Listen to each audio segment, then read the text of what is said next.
네, 우리 함께 보실 출애굽기 말씀 크게 두 부분이죠. 절반으로 나누면 1장에서 18장, 19장에서 20장, 40장입니다.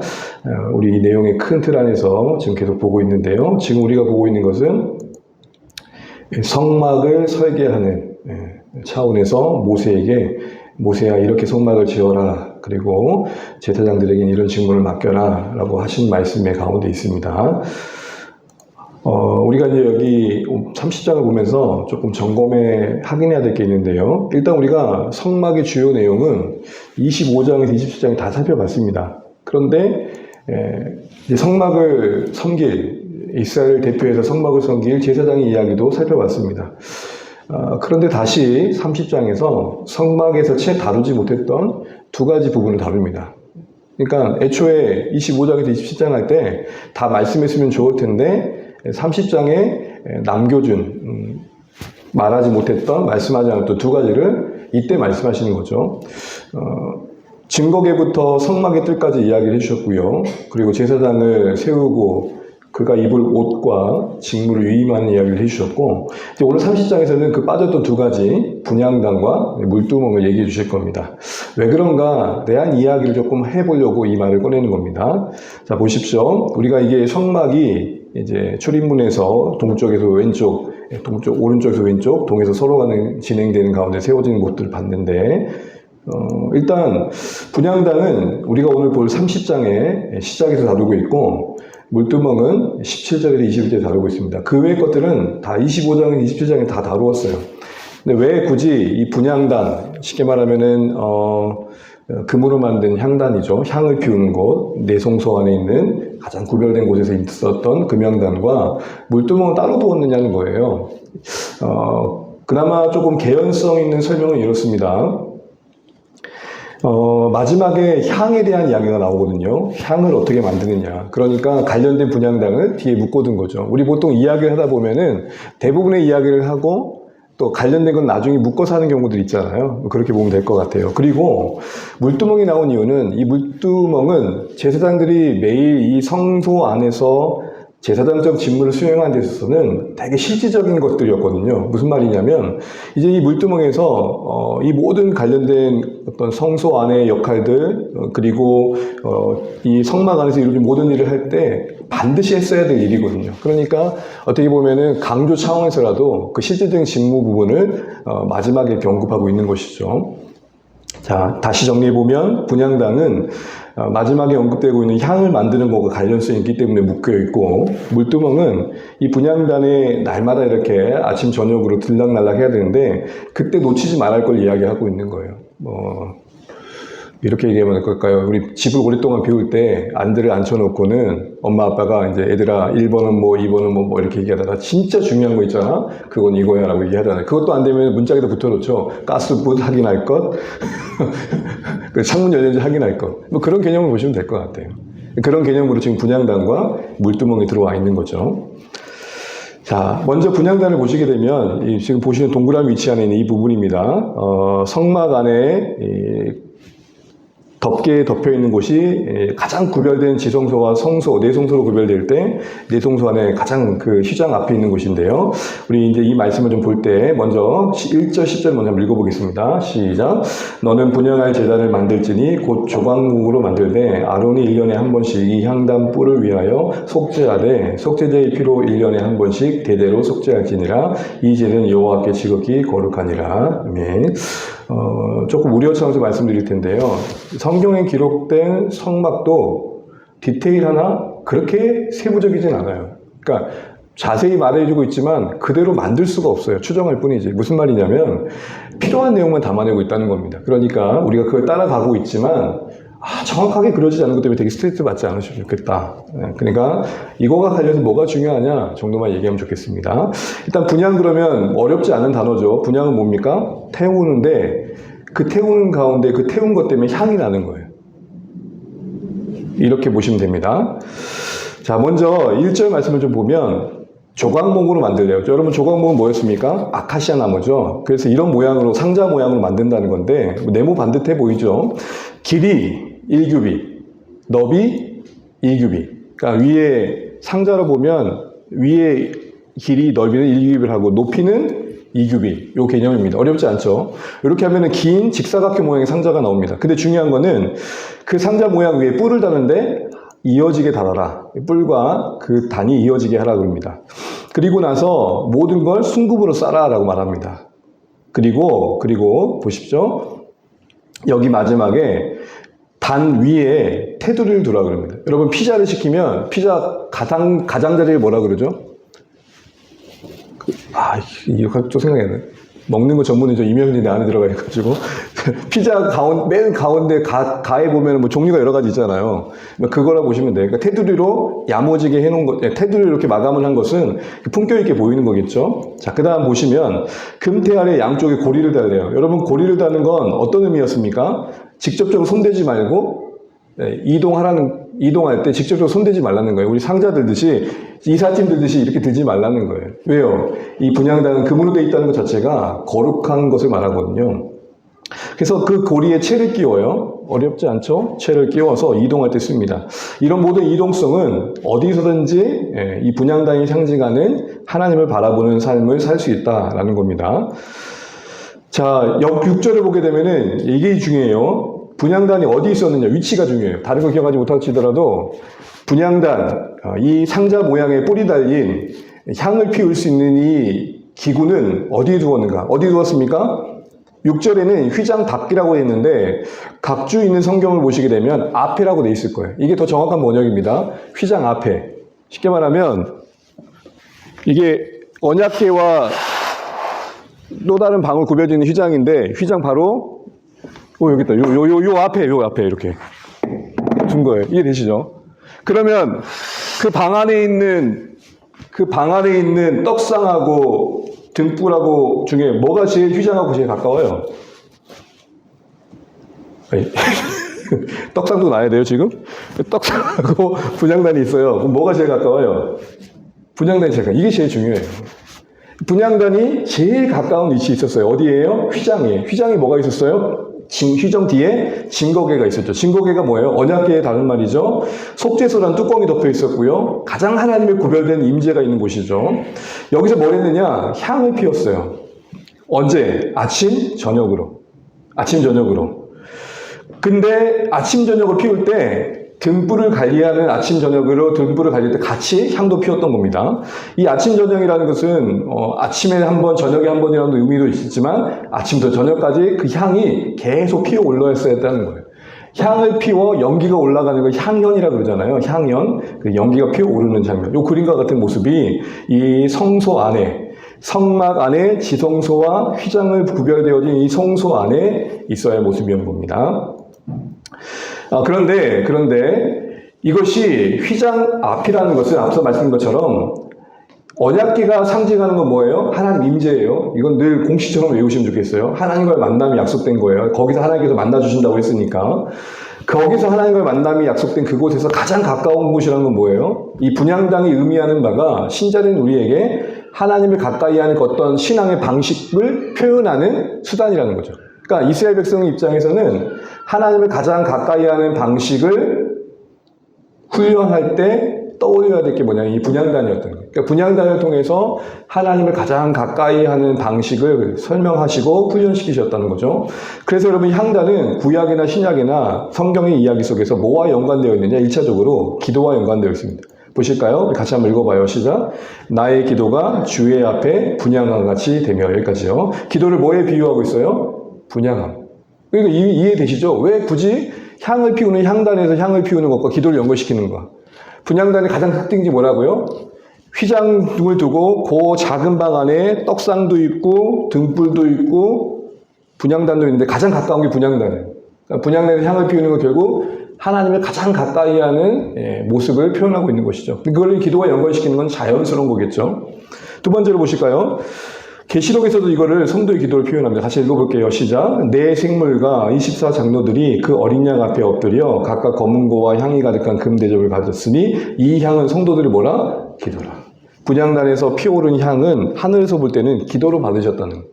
누가복음에도 이런 말씀이 있어요. 같이 한번 읽어봐요. 시작. 제사장의 전례를 따라 제비를 뽑아 주의 성전에 들어가 분향하고 모든 백성은 그 분향하는 시간에 밖에서 뭐 하더니? 기도하더니. 그러니까 제사장만 그 시간에 분향을 피우는 시간에만 이렇게 향을 피웠던 게 아니라 그 모든 시간에 백성들이 어떤 시간으로 인식됐다고요? 기도로 인식된 거예요. 기도로. 제사장은 휘장 앞 가장 하나님의 임재가 가까운 곳에서 분향단 그 위에 향을 피워 올려드렸고, 제사장은 그의 백성들이 그 시간을 기억하고 함께 동일하게 향을 피우는 마음으로 기도를 올려드렸다는 거예요.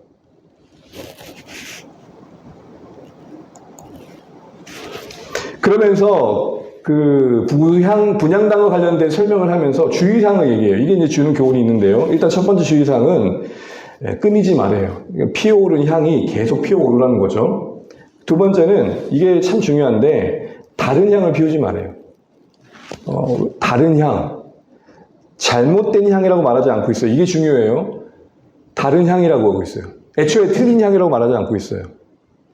왜 다른 향이라고 했을까요? 왜 틀린 향, 잘못된 향이 아니라 다른 향이라고 했을까요? 그 뒤에 이어지는 구절을 보시게 되면 추정이 돼요. 번제도 소제도 드리지 말아요. 단이라고 다 같은 단이 아니라는 거예요. 여러분 성막들에는 제가 같이 그림을 보여주면 좋겠지만 번제단이 있었잖아요. 그 단에는 제물을 죽이고 태워드리는 제사가 드려졌던 곳이고, 이 분향단은 똑같은 단이긴 하지만 기능이 다르다는 거예요. 그래서 번제단에서 피어오르던 향을 분향단에서 똑같이 피우면 안 된다는 거예요. 번제단의 의미에 번제단에 제사 드릴 때 했던 향을 분향단에서 드리면 안 된다는 거예요. 다시 말해서 가장 구별된 장소, 하나님의 임재가 가장 가까운 그곳에 있는 분향단, 그래서 금으로 만든 금향단에 어울릴 향료를 사용해라. 그 향에 대해서는 마지막 30장 34절 이하에 나옵니다.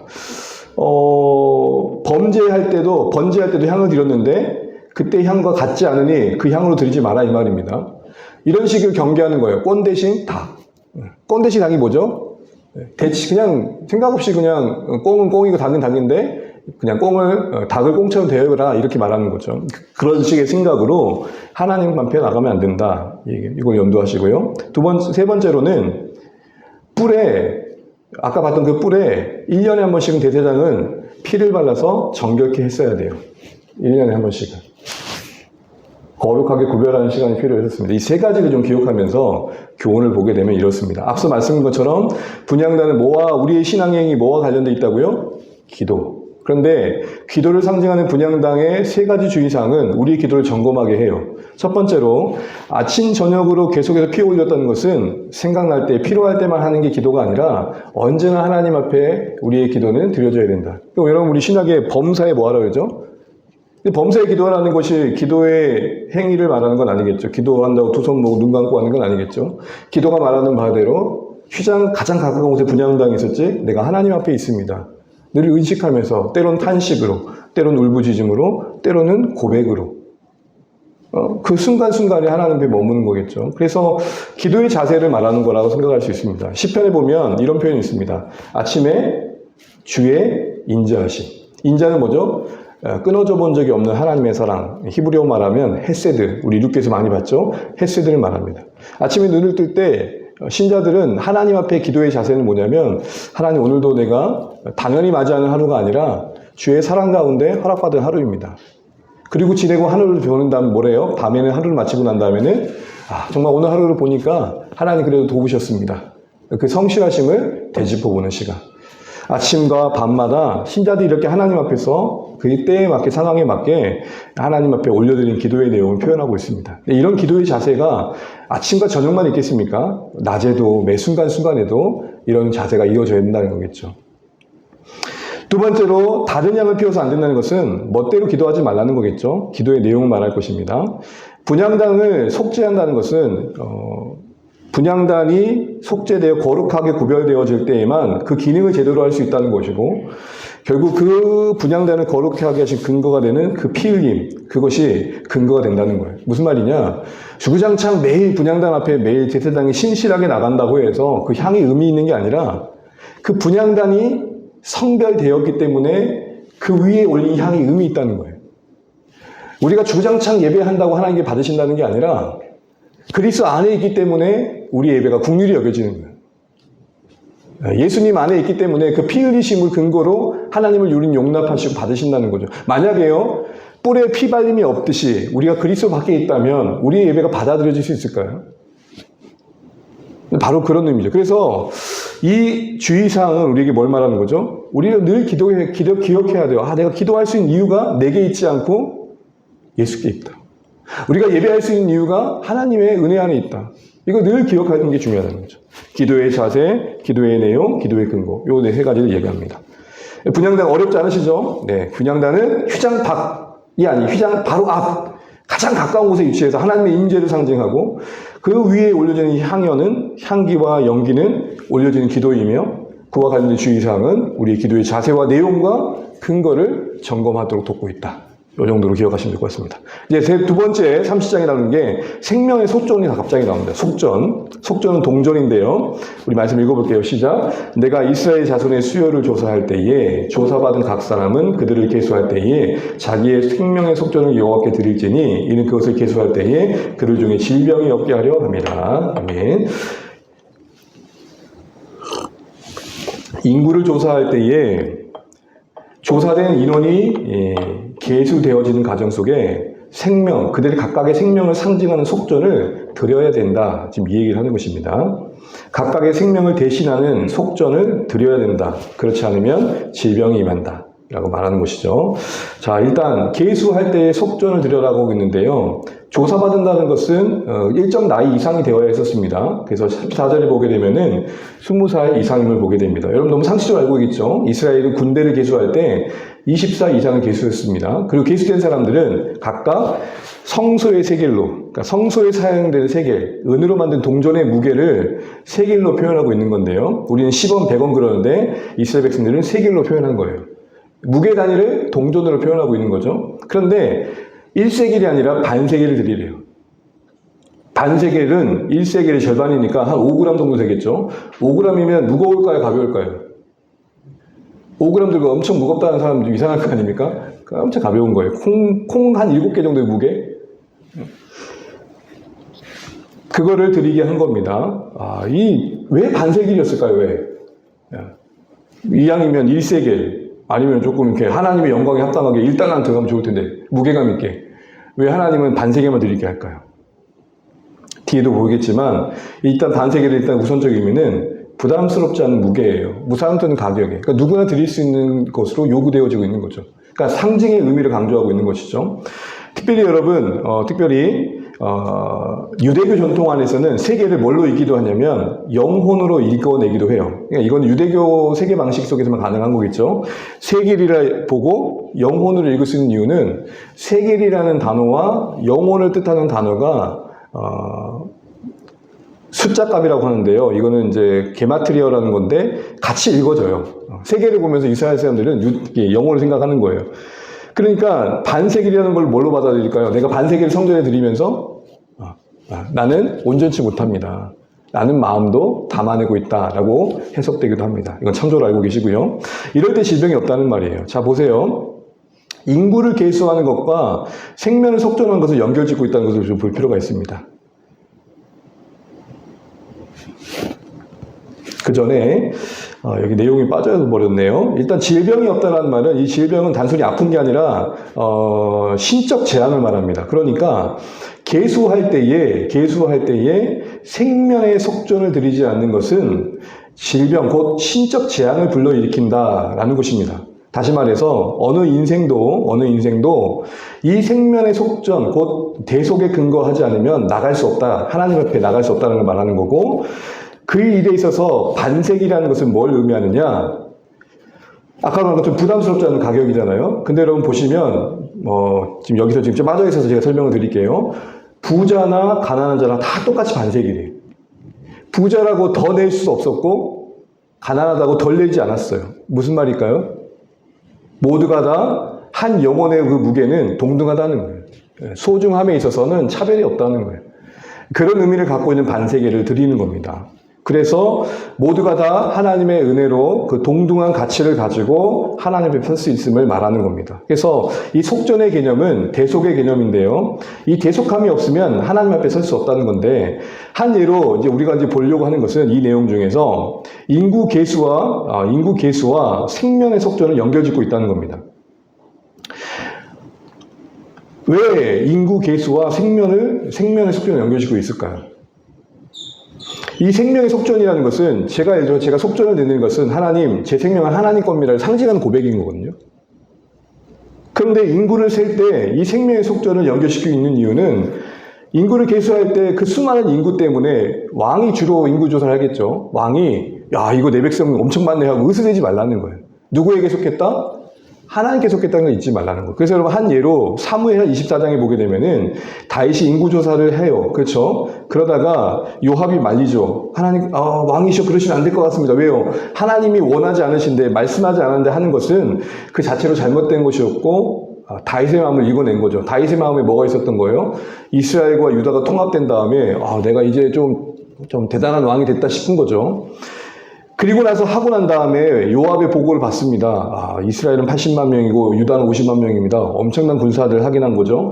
그리고 나서 다윗이 이렇게 고백합니다. 읽어볼게요. 시작. 다윗이 백성을 조사한 후에 그의 마음이 자책하고 다윗이 여호와께 아뢰되 내가 이 일을 행함으로 큰 죄를 범하나이다. 여호와께 이제 간구하옵나니 종의 죄를 사하여 주옵소서. 내가 심히 미련하게 행하였나이다 하니라. 아멘. 뭘 얘기하고 있습니까?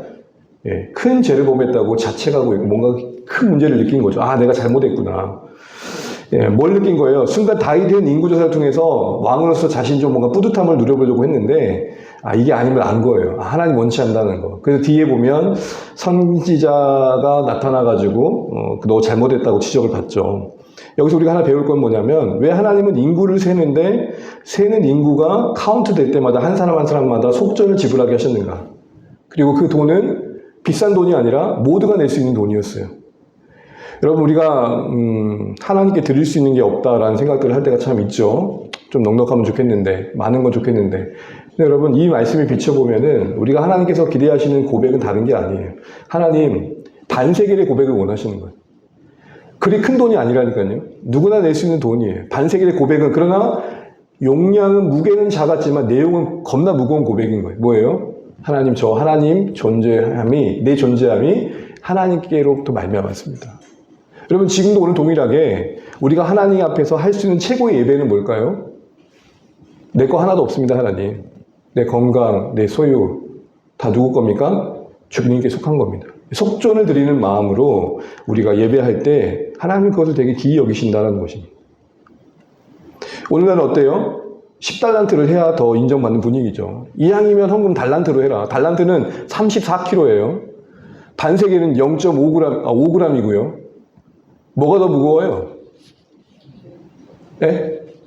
34kg가 더 무겁죠, 사실은. 우리는 34kg를 드리는 달란트 신자를 보면은 겁나 이뻐해요. 근데 반세겔 드리면요. 그냥 고만고만해요. 근데 하나님의 가치는 뭐예요? 반세겔. 부자도 반세겔, 가난한 자도 반세겔. 은혜 아닌가요? 기대하시는 건 뭐예요? 많은 양이 아니라 그 전에 내 존재가 하나님 것을 먼저 인정하고 시작하라는 거거든요. 반세겔이 없는 1달란트를 안 받으시겠다는 거예요. 반세겔이 없는 헌신을 안 받으시겠다는 거 지금 이야기하시는 거거든요. 이때 시작부터 우리는 반세겔로 시작해야 된다. 이 얘기 하는 것입니다. 여기 있었네요. 뒤에 있어 버렸네요. 주님. 그래서 제가 말했잖아요. 속전은 아까 질병 때문에 드리는 거였는데 그 질병은 신적 재앙이고 그 재앙은 단순히 어떤 질병 그냥 어떤 그런 게 아니고 그러니까 결국 생명의 족전을 드린다는 것은 액땜 차원이 아니라 거룩하신 하나님께 은혜가 필요함을 고백하는 고백인 거예요. 그리고 여기서 우리는 하나님의 임재를 받을 때 이 속전이 말하는 의미는 기쁜 일이면서도 참 두려울 만한 일이다라는 것이고요. 특별히 이 히브리어로는 코페르였는데 이게 예수님의 대속 사역을 설명할 때 쓰여졌다. 이 정도 말씀 되겠습니다. 정리할게요. 속전은 한 인생의 생명을 상징하고 그 속전을 드린다는 것은 내 생명이 하나님께로부터 말미암았음을 보라는 거고 이것이 성전에 드려졌다는 것은 내가 하나님 앞에 설 수 있는 것은 하나님이 저를 위해 뭔가 이 속전을 근거로만 설 수 있음을 말하는 거고 그 속전이 반세겔인 것은 그리 크지 않은 돈인 것은 모두가 그 속전에 참여해야 됨을 말하는 것입니다. 그래서 생명을 위해 여호와께 반세겔 드릴 때 부자라고 더 내거나 가난하고 더 내지 말라고 했던 것입니다. 그리고 부자나 가난한 자나 예외 없이 반세기를 드리는 것은 모든 생명의 가치는 동등하다는 것이고, 속전을 거둔 물질은 또 특징이 해막의 봉사로 쓰게 하십니다. 이 말은 그렇게 속전으로 구별된 모든 사람들은 하나님의 나라를 세우는 공동체에 자연스럽게 참여할 의무가 주어짐을 말하고 있는 것입니다. 자, 이제 물두멍입니다. 같이 읽겠습니다. 시작. 너는 물두멍을 노수로 만들고 그 받침도 노수로 만들어 쉽게 하되 그것을 해막과 제단 사이에 두고 그 속에 물을 담으라. 아멘. 자, 물두멍을 17절, 18절 보게 되면은 노수로 만들라고요. 여러분, 특징이 성막 안에 있는 건 금으로, 성막 밖에 있는 것은 노수로 만들죠. 이건 어떤 의미였습니까? 언약궤에 가까워질수록 거룩의 등급이 올라간다. 그러니까 하나님께 점점 더 가까이 갈수록 더 거룩해지는 것을 의미하는 것이죠. 18절에는 그곳에 물을 담으라 하고 있고 쉽게 하는데 그 위치가 중요해요. 물두멍의 위치는 해막과 제단이에요. 이 해막과 제단에 있는 이 물두멍은 아론과 그 아들들, 제사장들이 제의를 드리기 전에 수족을 씻어야 할 곳이었어요. 만약 씻지 않으면 뭐 한대요? 죽는데요. 이 강조가 뭐냐? 씻어야 되고 씻지 않으면 죽는데요. 뭐 이왕이면 수족을 씻지 않고 온몸을 씻으면 얼마나 좋아요? 그런데 여기서 강조하는 것은 수족이에요. 왜냐하면 제사장이 될 때 이미 온몸을 씻겼거든요. 여러분 여기서 많이 들어본 말씀 같지 않으세요? 이렇게 물두멍에 위치해 가서 씻어야 됐었는데, 자, 이 수족을 씻음은 죽음을 면한다고 강조하고 있는 것은 곧 그것이 우리의 죄를 씻는 것을 의미하기 때문에 그렇습니다. 우리 에스겔 36장 한번 같이 읽어볼게요. 시작. 맑은 물을 너희에게 뿌려서 너희로 정결하게 하되 곧 너희 모든 더러운 곳에서와 모든 우상 숭배에서 너희를 정결케 할 것이며, 그러니까 씻는 게 단순히 씻는 행위가 아니라 정결이에요. 그래서 제가 이렇게 말씀드렸죠. 씻는 건 청결이 아니라 정결이다. 밥 먹게 손 씻고 와 이런 그런 개념이 아니고 제의적 의미에서의 정결인 거예요. 이걸 예수님이 이렇게 말씀하셨어요. 베드로가 예수님 발을 씻겨주려고 하니까 그런 의미였으면 저를 온몸을 씻겨주십시오 했을 때 예수님 말씀이죠. 같이 한번 읽어봐요. 시작. 예수께서 대답하시되 내가 너를 씻어주지 아니하면 내가 나와 상관이 없느니라. 예수께서 이르시되 이미 목욕한 자는 발밖에 씻을 필요가 없느니라. 온몸이 깨끗하니. 무슨 의미일까요? 여기 같이 이런 의미인 거죠. 직무직의 수족을 씻을 때 죽음을 면한다고 거듭 강조하는 내용은 예수님 말씀처럼 제사장은 이미 목욕을 했어요. 29장에서. 그 이후에도 하나님 섬기는 과정 속에 성결해야 된다는 거예요. 어느 교단에서는 어느 교파에서는 그렇게 얘기하죠. 예수님 한번 믿으면 회개할 필요도 없다고. 여러분 오히려 진짜 복음은 뭐죠?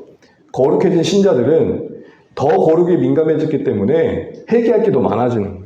그러니까 예수님은 우리의 삶의 구원의 여정에 오히려 더 이전보다 더 죄가 더 많아지는 게 어떤 면에서는 지극히 정상적인 거다.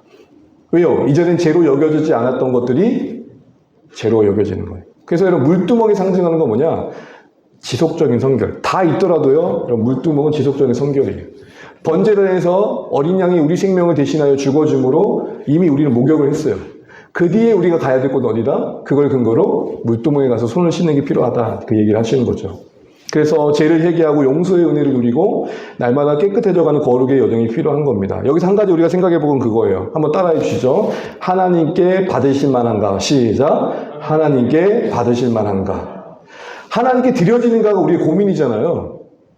그렇죠? 드려야 돼요. 드릴 수 있으셔야 되고요. 근데 이 성막이 우리에게 늘 교훈하는 건 뭐냐면은 성막에서 수고하고 이렇게 뭔가 제의를 드리는 예배의 섬김, 드려짐의 행위가 중요한데 거룩이 수반되지 않으면 안 받으신다. 이거 너무 심각한 거 아닌가요? 그러니까 우리만 예배드린 기분을 내는 거예요. 그러니까 우리만 기도한 기분을 내고 우리만 섬김의 기분을 낸 거예요. 저거 제한테 적용해보죠. 오늘 설교 괜찮은 것 같다고 나만 기분 내고 있는 거예요. 하나님 속상해 하시는데 연목사 너 그런 마음으로 설교하고도 지금 잘했다고 스스로 자화자찬하고 있는 거야? 예이노.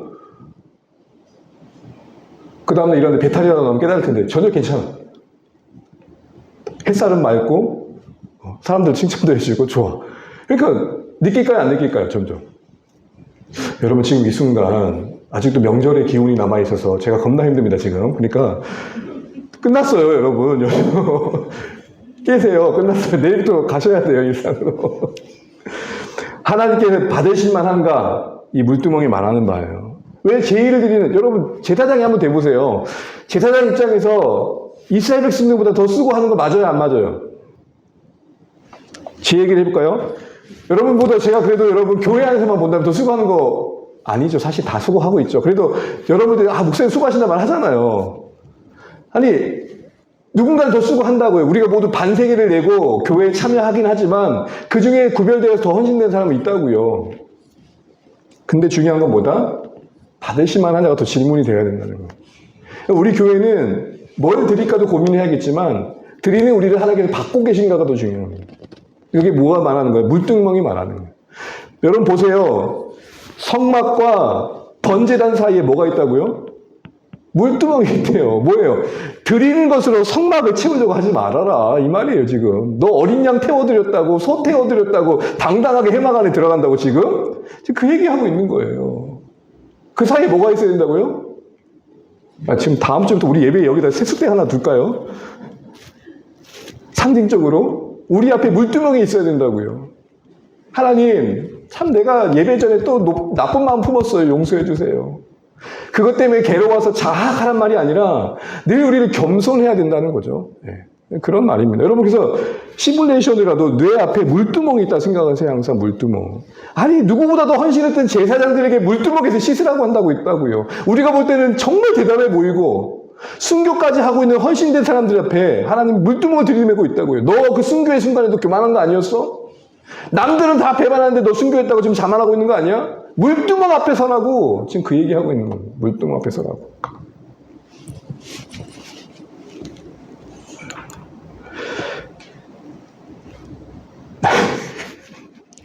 그래서 여러분 하나님께 받으실 만한가 이걸 생각할 수 있는 게 물두멍이다. 지속적인 선교를 강조하고 계시다라는 겁니다. 그 다음에 이제 간유와 향유인데요. 얼마 안 걸리는 거니까 바로 갈게요. 자, 함께 읽어보겠습니다. 시작. 너는 상등 향품을 가지되 그것으로 거룩한 간유를 만들되 향을 제조하는 법대로 향기름을 만들지니 그것이 거룩한 간유가 될지라. 아멘.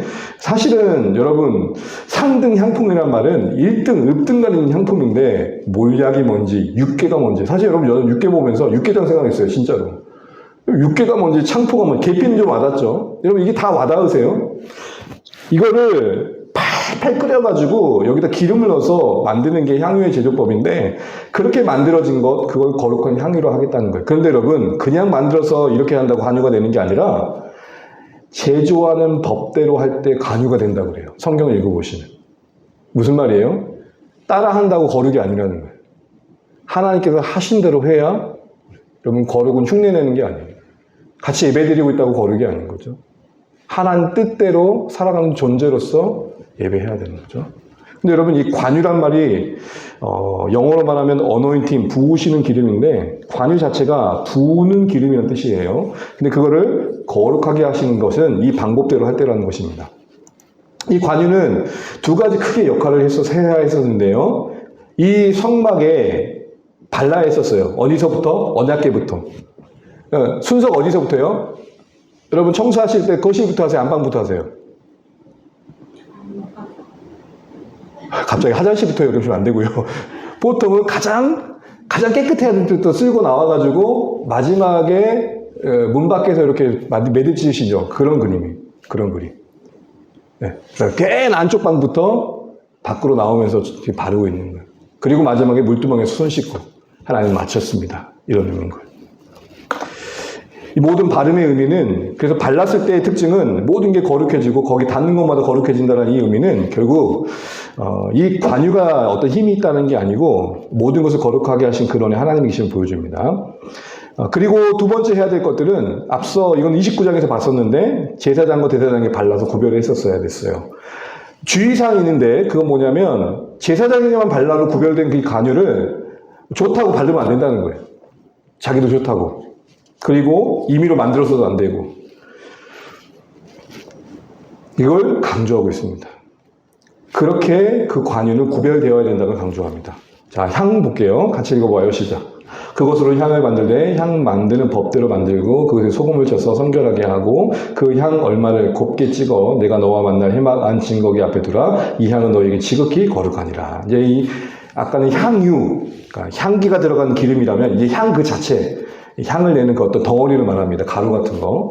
34절에 보게 되면은 소합, 나감, 풍자, 유향이 나와요. 여러분 알아먹겠어요? 이렇게 보시면 돼요. 최고 좋은 향.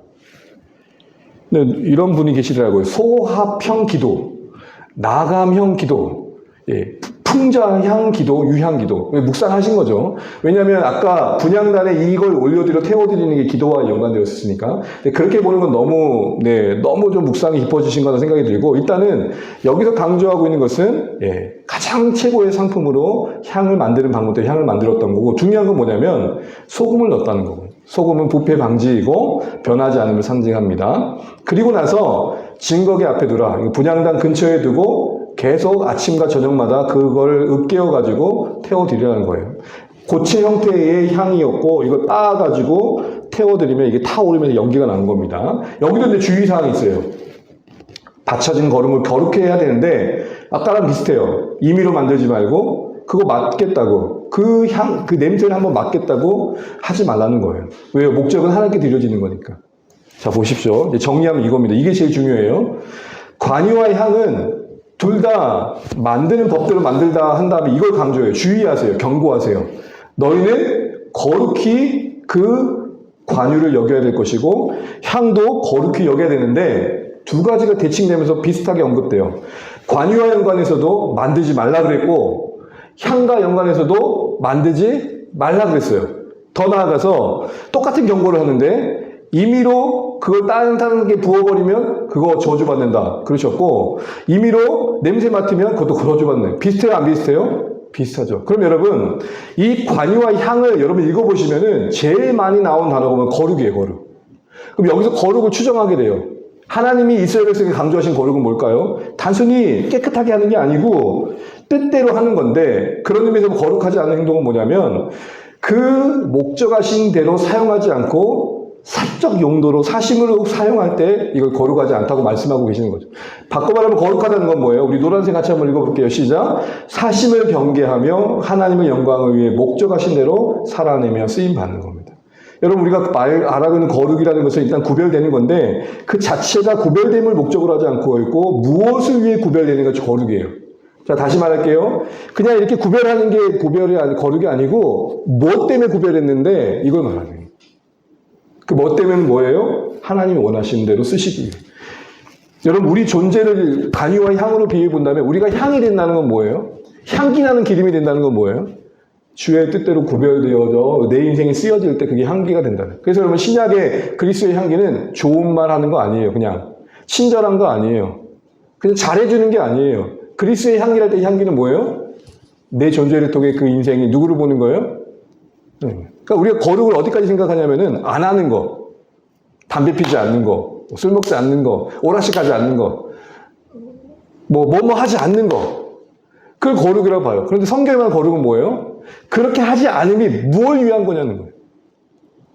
그렇게 하지 않음이 하나님께서 목적하신 그 방향을 가기 위한 것임이 성경에 말하는 거룩이라는 것이죠. 우리 이걸 바로 알고 이 관유와 향, 진짜 거룩이란 말이 많이 나오는데 이걸 통해 하나님께서 대조하면서 말씀하고 싶어하는 거룩의 개념이라는 게 우리가 뭐 어떤 일반적으로 생각하는 것처럼 이렇게 뭔가 이렇게 하지 않도록 떼어내는 정도의 개념이 아니라 뭐 때문에 그렇게 하는데 할 때 답이 있는 거. 뭐 때문에 그렇게 하세요라고 할 때 분명한 답이 하나님의 영광인 사랑. 그렇게 거룩을 정의하고 있다는 것을 기억하시면 좋겠습니다. 사모님 반주해 주십시오. 오늘 여기 30장 내용 마쳤습니다. 여러분 기억하시겠죠? 첫 번째 뭐였습니까? 네, 분향단. 분향단은 어디에 있었다고요? 휘장 가장 가까운 곳에. 하나님의 인재를 말하는 휘장 가장 가까운 곳에. 그래서 그 분향단의 의미는 기도회였어요. 기도의 다른 말은 뭐예요? 하나님을 제일 가까이 하는 거. 근데 언제 드렸어요? 아침과 밤, 아침과 저녁. 그 사이 내내 그 향기는 내내 타올라야 돼요.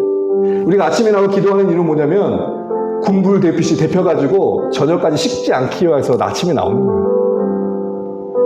그럼 밤에 하면 밤에 하세요. 밤에 데피고 아침에 일하면 좀 식어 있으니까 깨어있는 동안 데피자는 게 아침인 거예요.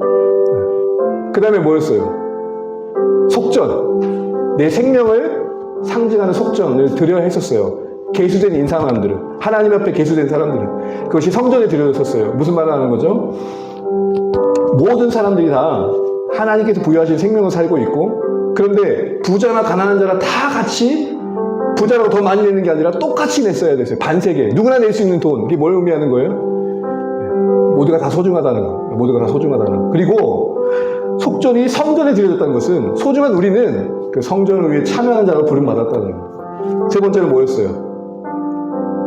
물두멍. 어디에 있었어요, 물두멍이? 겁나게 타오르는 멋있는 번제단과 구별된 성막 사이에 있었어요. 뭐예요? 아무리 열심히 불태워도 물두멍 지나지 않으면 해막에 들어갈 수 없다. 아무리 열정적으로 찬양을 하고, 누가 봐도, 정말 쟤는 이 땅에 없는 신자다라고 진짜 반짝반짝 빛나도 물두멍 안 지나가면 성막 들어갈 수 없다. 겁나 두려운 말인 거예요, 진짜. 그리고 뭐였어요? 관유와 향. 이걸 뭘로 묶으셨어요? 거룩으로. 그러면서 대주하면서 뭘 말씀하셨어요? 만들지 마라, 만들지 마라. 그리고 목적한 대로 엉뚱하게 쓰지 마라. 그러면 그거 혼난다. 거룩을 뭘로 말씀하신 거예요? 안 하는 거, 안 먹는 거. 그게 아니라 뭘 위해 그렇게 하는데? 답이 하나님이신 분. 우리 이 사실 기억하면서 들은 말씀 쭉 복귀하면서 하나님 그래도 오늘 이 말씀이 참 와닿는데 이렇게 살게 해주세요. 기도하시면 좋겠습니다. 한 1분만 기도하겠습니다. 하나님 감사합니다.